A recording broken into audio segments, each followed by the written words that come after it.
That was Usher, Nice and Slow. I think the hallmark of a leader is what they will do for the people who depend on them. I think the hallmark of a leader is to do what it is that is best for his constituents, for his company, for his family, for his church, whatever, that you lead, whatever body of people, whatever group, whatever situation you're in charge of. I think a leader is more concerned about, a great leader, I should say, is more concerned about the safety, well-being, and of the people that he has been entrusted to lead. The case in point, right now, there are any number of threats that are being sent to people, whether it be the grand jury in Atlanta or a judge in D.C. or, prosecutors all across the country, and nothing is said. Not only is nothing said by the former President Donald Trump, who I believe stoked some of this, but nothing is said by people who are running for president. Not one thing is said by Tim Scott. Not one thing said by DeSantis or Nikki Haley. Not one thing said about the number of threats that have been circling in this particular season, political season, expressly because the people do not like what has happened to Donald Trump. And we know for sure that Donald Trump has instigated a lot of this. As a matter of fact, he's on trial right now for doing exactly that. How is it that people who want to be president of the United States of America will not say something when they see that the people they want to lead are in jeopardy? How is it that they sit silently by? Because they want the job, but to get the job, you have to do it. To get the job, you have to be willing to have people not like what you're saying.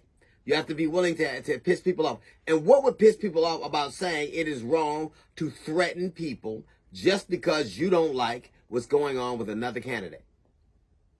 What is wrong with saying this is not worth taking somebody else's life? What is wrong with saying this is un-American? Well, you couldn't say that because nothing is more American than killing people or threatening people because they say or do something you don't like. Whether it's running for office or hitting home runs or moving in a neighborhood they don't think you belong in or taking a job or dating somebody, the hallmark of a lot of America is violence when they don't like it. But if you're signing up for the job to be the leader of the free world, emphasis on leader, you have to show leadership abilities, leadership capabilities.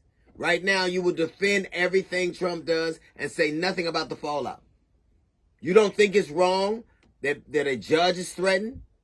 That after Trump tweets, if you come after me, I'm coming after you, somebody in Alvin, Texas threatens a judge?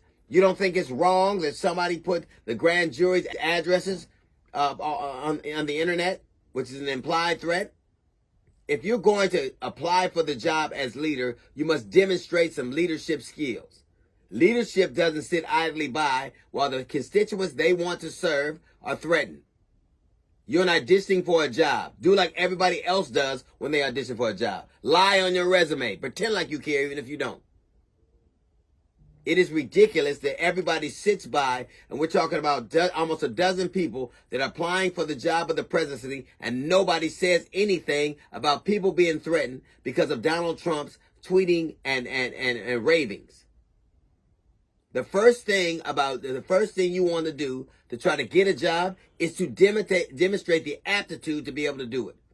So in other words, if you want to lead, get to leading. That's a little note from the GED section. We got the Jazz Report coming up in 15 minutes. It's the D.L. Hughley Show.